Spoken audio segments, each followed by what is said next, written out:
Crec que a hores d'ara és important tornar-nos a plantejar el que és la malaltia d'Alzheimer. Nosaltres la coneixem com una malaltia molt ben descrita, amb una història de més de 100 anys, que marca un deteriorament de la capacitat cognitiva de la persona fins que arribi a una situació d'una gran dependència del seu entorn. Però la malaltia comença abans, i això és ben cert i està ben confirmat.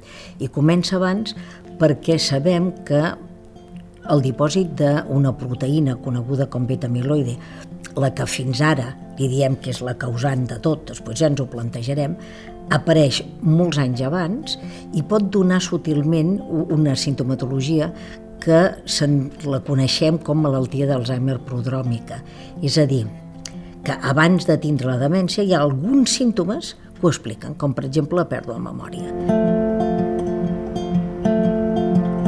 Volem arribar a un diagnòstic precoç. Volem diagnosticar la demència tipus Alzheimer, dita malaltia d'Alzheimer, molt abans que la gent sigui dement. Per tant, hem d'anar a buscar aquelles expressions tan primerenques, tan poca cosa, tan subtils, com pot ser la pèrdua de memòria, el que jo hagi perdut alguna habilitat amb la meva feina habitual, amb moure'm i gestionar la meva casa, en comportar-me amb la societat, i tot això ens podria portar a conèixer realment el diagnòstic de forma molt precoç i un cop aquí, si tenim tractament, tractar-la.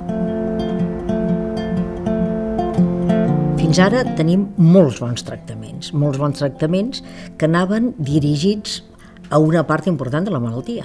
I la part important de la malaltia és la pèrdua dels neurotransmissors, la pèrdua dels fils elèctrics que connecten una neurona amb l'altra perquè ens entenguem, perquè captem, perquè emmagatzemem memòria, perquè emmagatzemem tota la informació, però hem d'anar molt més enllà de mantenir aquest fil elèctric. El que hem de mantenir són les neurones, o hem de mantenir la capacitat del cervell i la funció d'aquestes neurones.